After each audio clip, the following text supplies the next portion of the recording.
Good morning, 7th class. Hope you all fine.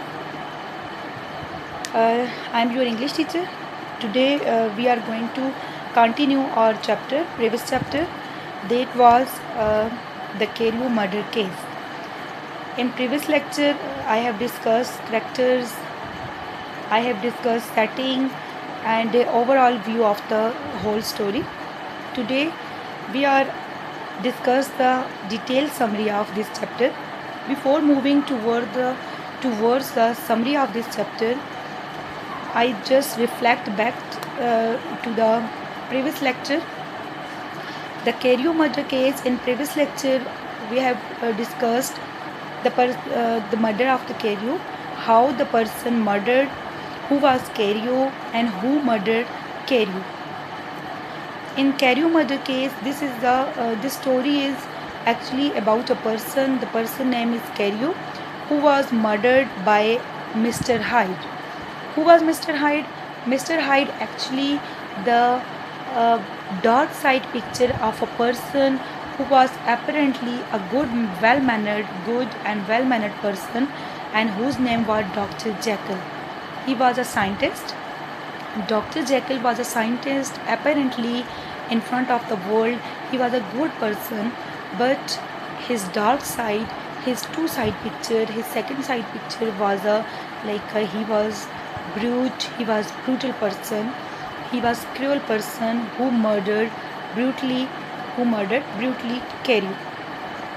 Mr. Hyde and Dr. Jekyll was actually the name of one person, but he had adopted two personalities. One is good side of his personality, and second is dark side of his personality. In previous lecture, this factor I have discussed in detail. Today we move directly to the summary of the story. Actually, students, in your this book that is included, this chapter that is included in your textbook, your course book. Here the story. This is actually the detail. It is actually novella, a short form of novel. But here in your chapter, here in your text, this is the story is extracted from that novella, and some part is added in your course book. This is not the complete story that is original. Here is some part is extracted here, but in previous lecture I discussed the complete story of complete setting and story of this novella. But today I discussed the only that part that is included in your textbook. Now move towards a summary of story.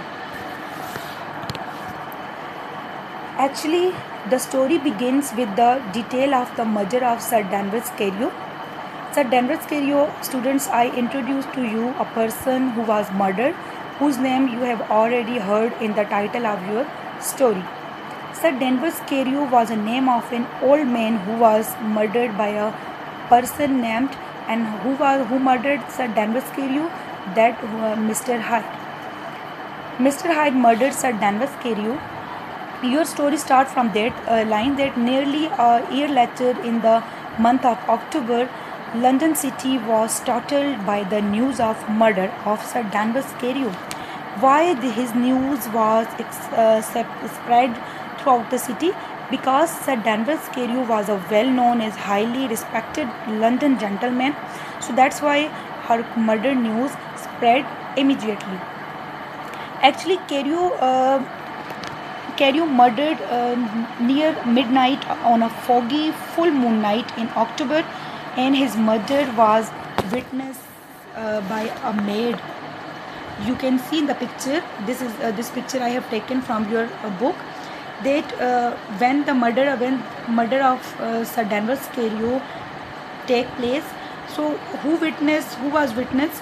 A maid was witness, and he saw all the incident of the murder of the Sir Danvers Carew. Who worked and who was the maid? Maid has worked and lived in a house not far from the river Thames.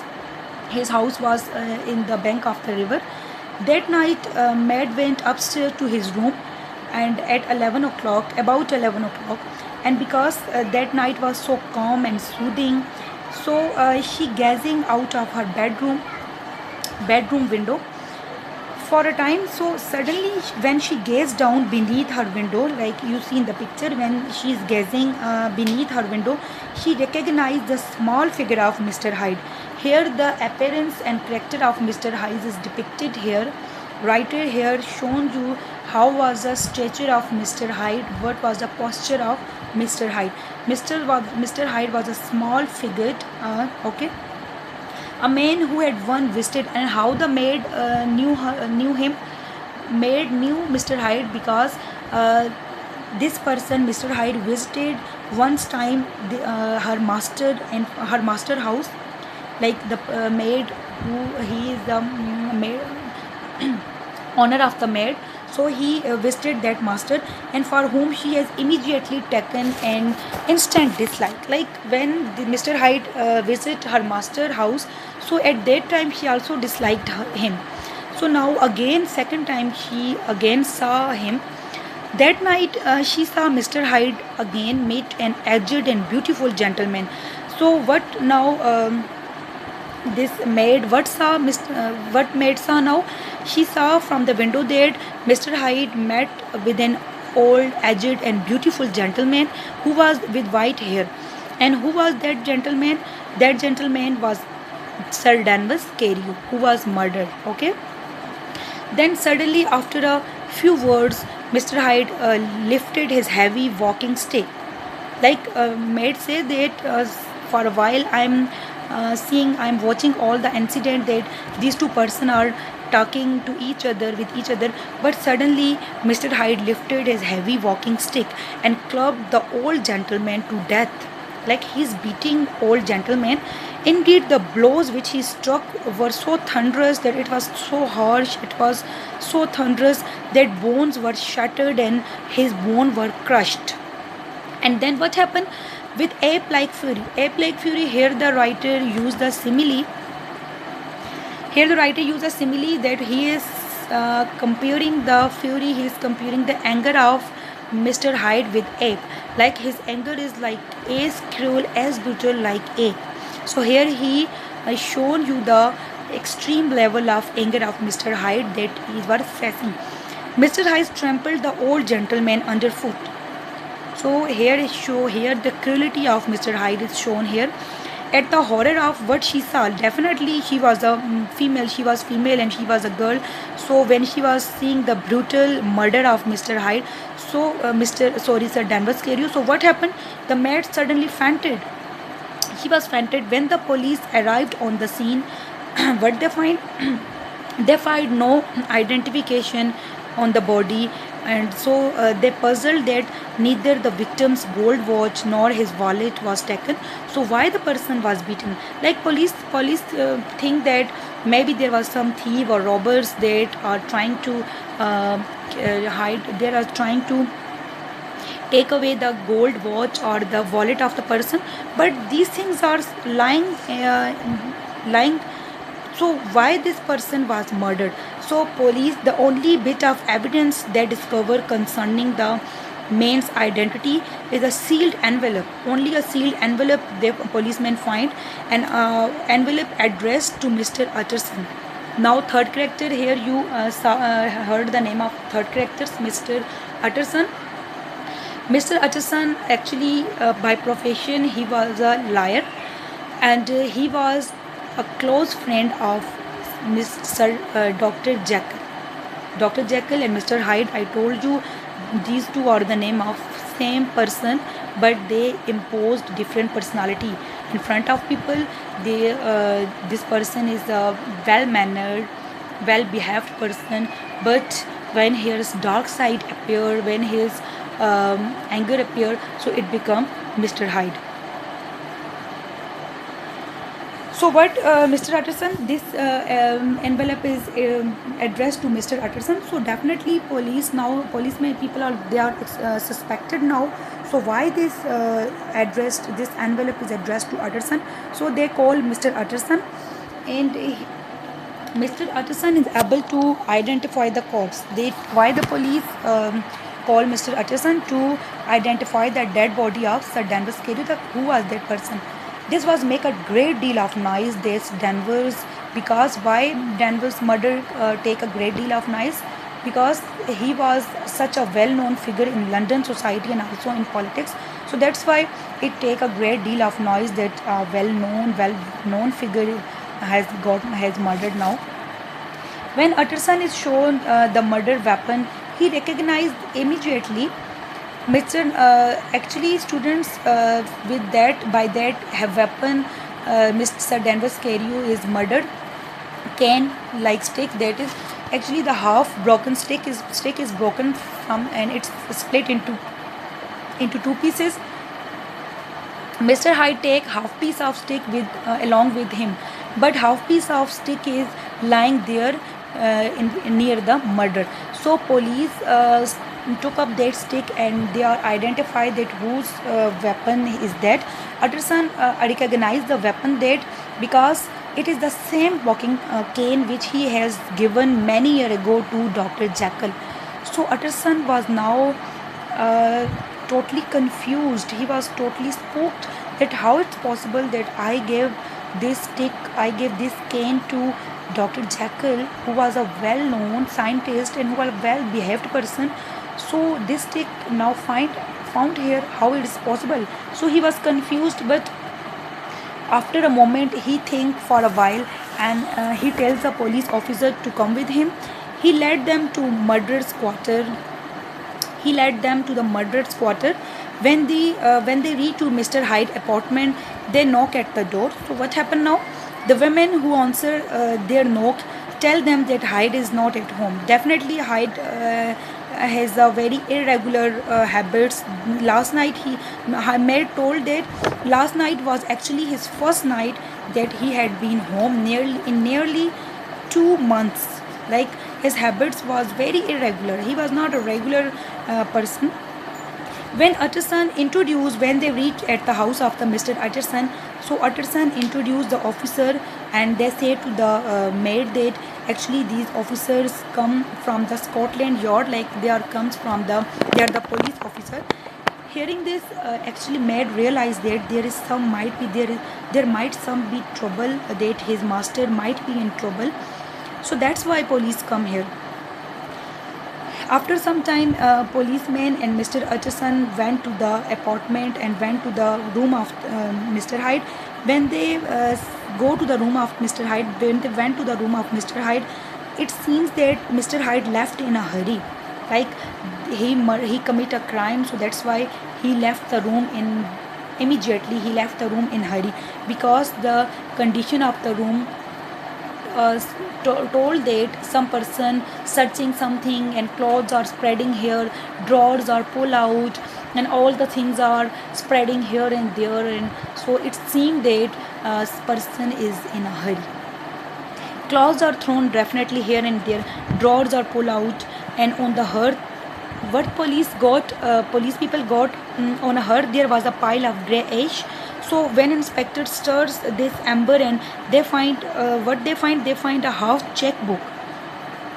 Definitely, so inspector they are now feeling happy that it's possible for them to trace the criminal, trace the murderer, because from the checkbook they went to the bank and they know all about the account. They take all the details of the account. They take all the detail from the bank and from the checkbook number. They search the criminal, but it's not as simple as it look like. I told you students, actually Mr. Hyde is not a person, not a different person. It's the same person, like Mr. Jekyll and Mr. Hyde are the same person. So it's very difficult for inspector and also for the other people who saw them, they to recognize the criminal, because in one time it take the impression of Mr. Jekyll, Dr. Jekyll, and another time it take the impression of Mr. Hyde. So it's very difficult task for inspector and also for his friend Mr. Utterson to identify who was the real criminal. But in your this textbook, your story, the story is incomplete because it's complete. It's a novella. That's a complete story. But here in your chapter, story end when the police people are searching, they are identifying the criminal, but they don't found any trace, they don't found any they don't identify the murderer. So here the story end. Okay, so what happened now? Only okay, so when they find the checkbook, they went to behind the door, and he discovered the half of the murder weapon. Now, that weapon, I told you that a half weapon, half stick that is lying near the Sir Danvers Carew and Sir Danvers Carew corpse, and the half broken stick that Mr. Hyde take away along with him, and that is now lying behind the door. And policeman inspector hurriedly immediately took up that heavy cane, and delighted that he found that Inspector Anderson, that he found that he visited the bank and ascertained that and took the detail of the account of Mr. Hyde, but it's not possible. When they went to the bank, they identified that his account contained several thousand pounds. Definitely, there was money in the account of Mr. Hyde. The officer is sure that Mr. Hyde can be captured now, because what was the belief of the inspector, that money lives to the man. Definitely, if you have money, you can live, but if you don't have money, it's impossible to live there. So all he has to do now, he said that it's what he found some post handbills with handwriting and description of man, and however, but it's proved to be an almost impossible task. I told you, because Mr. Hyde had never been photographed. He has no family, he has no photographed, and no person known him. And if some people seen him, they have no seen them more than 2 times. So it's very difficult for police inspector, and also for the close friend of Mr. Hyde, and also for the other son, to identify the criminal. The only thing that everyone agree on is that Hyde carries a haunting sense of unexpressed deformity, that the people who saw that person, they are also unable to explain the statue, explain the explain the posture of that person, that how it looked like.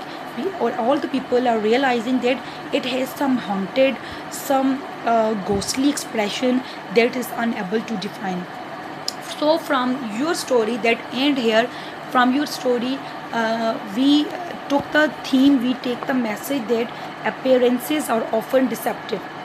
Appearances are often deceptive. How it's deceptive, how you deceive from the appearance?